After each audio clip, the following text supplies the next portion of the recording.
Ibu bapak, saudari-saudara yang terkasih, bacaan-bacaan yang kita dengar hari ini beberapa kali terulang kata-kata soal janji keselamatan, bagaimana Allah memberkati.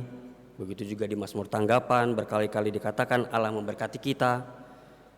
Sampai dalam bacaan Injil dikatakan bahwa janji tergenapi kepada bangsa-bangsa melalui pesan yang disampaikan oleh malaikat bahwa anak yang menjadi juru selamat akan lahir.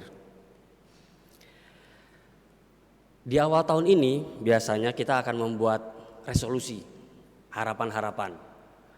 Kalau di tahun lalu banyak hal yang kurang berkenan, kurang lengkap atau belum selesai, belum terpenuhi, di tahun ini mulai membuat daftar harapan-harapan. Nah, biasanya kita akan mencari cara bagaimana supaya harapan itu terwujud. Dan kita akan belajar dari pengalaman yang sudah pernah kita alami. Kalau kita belajar dari misalnya di toko nih ya, Bu pakai barang ini nih, saya udah pernah. Kita akan menggunakan barang yang sudah terbukti kualitasnya. Bacaan-bacaan hari ini ingin mengatakan bahwa janji keselamatan Allah sudah terbukti dari masa ke masa, dari masa lalu, masa kini, dan dengan itu memberikan kita harapan untuk memiliki harapan pada keselamatan di masa mendatang. Bacaan pertama mengatakan bahwa katakanlah kepada anak-anak Harun bahwa Allah memberkati engkau. Tuhan menyinari engkau dengan wajahnya dan memberi engkau kasih karunia. Syaratnya hanya satu. Mereka harus meletakkan namaku atas orang Israel, maka aku akan memberkati mereka. Janji keselamatan Allah dijanjikan hanya dengan satu syarat, yaitu kita membuka hati untuk menerima Allah.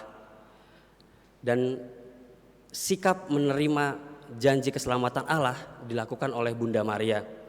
Bagaimana ketika menerima kabar dari malaikat Gabriel, Maria mengatakan, "Aku ini hamba Tuhan, jadilah padaku menurut perkataanmu." Tetapi memang menerima rahmat Allah dengan penuh iman bukanlah sesuatu yang mudah. Karena pengalaman iman seringkali diuji di dalam waktu. Tidak serta-merta saya percaya kepada Allah, besok yang saya inginkan terwujud. Saya berdoa ujian semester ini harus lulus semua, tapi saya tidak belajar. Maka iman itu diuji dari waktu ke waktu dan diuji oleh kita sendiri. Bagaimana kita mau dalam waktu itu senantiasa menjaga iman, harapan dan mengupayakan agar harapan itu terwujud nyata. Dan Allah membuktikan janji keselamatannya bukan hanya janji belaka, melainkan nyata, real dalam diri Yesus Kristus. Ibaratnya kalau seseorang mencintai kekasihnya, LDR ya, long distance relationship, hubungan jarak jauh, dia akan mengirim surat, "Sayang, aku sayang padamu." Tetapi semua surat itu tidak akan terasa nyata atau akan tergantikan oleh kehadiran real dari sang kekasih. Begitu juga Allah berusaha mengatakan, "Manusia, saya mencintai engkau, datanglah kepadaku." Tapi mungkin manusia sulit menemukan bagaimana sih cinta Allah itu yang nyata. Maka Allah mengutus Yesus ke dunia menjadi daging seperti kita manusia supaya tahu seperti apa cinta itu. Maka kalau kita melihat pengalaman hidup Yesus bagaimana Yesus menghadirkan cinta Allah di tengah atau di hadapan seorang pendosa, Yesus memberikan pengampunan. Di hadapan orang sakit, Yesus memberikan kesembuhan. Bahkan di hadapan para penjahat, Yesus menunjukkan kasih dengan mengampuni kejahatan mereka. Maka bisa kita lihat kehadiran Yesus di dunia ini memberikan harapan dalam situasi yang tidak menentu, situasi yang buruk. Kalau kita merefleksikan pengalaman kita 1 tahun kemarin, tahun 2020, bagaimana pandemi COVID meluluh lantahkan seluruh aspek hidup kita manusia. Relasi, pendidikan, bahkan hidup beriman kita diuji. Bagaimana mungkin dengan kuasa Allah yang maha baik dan maha besar, kita semua kalah oleh satu virus yang bahkan tidak bisa kita lihat. Mana kebesaran Allah?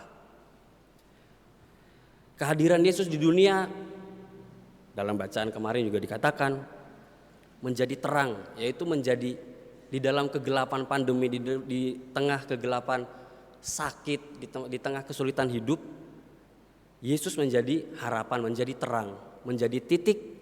Ketika kita masuk ke ruangan, itu ada titik satu cahaya yang berarti kita harus ke sana supaya kita bisa keluar dari kegelapan.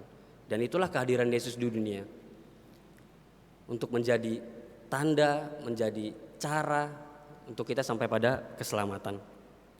Oleh sebab itu gereja merayakan di awal tahun ini Santa Maria, Bunda Allah.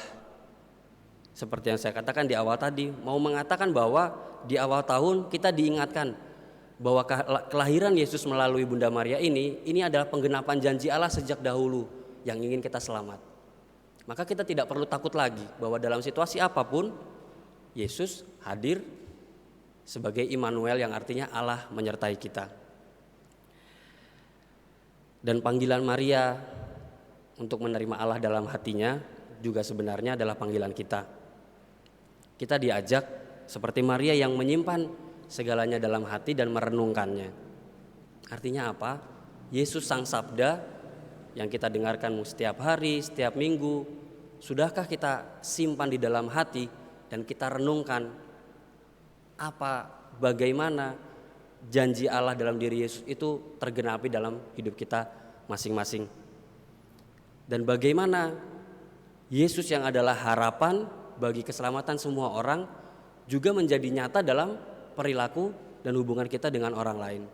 Maka merenungkan sabda bacaan-bacaan hari ini, saya mengundang kita semua yang pertama-tama sambil merefleksikan pengalaman kita tahun lalu dan merancang hidup kita di tahun ini, marilah kita meresapi pertama-tama Yesus di dalam hati dan merenungkannya. Seperti Maria yang mengandung Yesus selama 9 bulan, mari kita kandung juga Yesus itu di dalam hati kita, merenungkannya setiap hari melalui sabda yang kita dengarkan. Lalu yang kedua, juga seperti Bunda Maria, marilah kita menjadi alat Allah, menjadi sarana Allah, agar keselamatan itu bukan hanya janji atau surat cinta, tetapi menjadi bentuk konkret nyata yang bisa dirasakan oleh manusia. Maka undangan yang kedua, mari kita melihat bagaimana kita bisa menjadi alat Tuhan untuk menghadirkan harapan bagi orang-orang yang kesulitan di tengah hidup kita. Di dalam keluarga, sebagai seorang bapak, sebagai seorang kepala keluarga, bagaimana menghadapi kesulitan dunia ini, menghadirkan harapan bagi anak-anaknya bahwa ayo nak, kamu pasti bisa. Ketika anak pulang dengan kegagalan di sekolah, bagaimana bukan penghakiman yang diterimanya, melainkan harapan, ayo kalau kamu berusaha kamu pasti bisa. Bagaimana kakak memberikan harapan, dukungan kepada adiknya. Bagaimana teman memberikan pujian, memberikan dorongan agar temannya bisa semakin berkembang. Dan bagaimana kita sebagai umat beriman mengajak, memberikan teladan dan juga bekerja sama di dalam gereja untuk semakin mengembangkan satu sama lain. Maka undangan yang kedua adalah marilah kita berusaha menjadi pembawa-pembawa harapan bagi orang-orang di sekitar kita, agar seperti Maria pada waktunya nanti kita bisa melahirkan harapan itu menjadi nyata di dalam kehidupan kita. Marilah kita hening sejenak.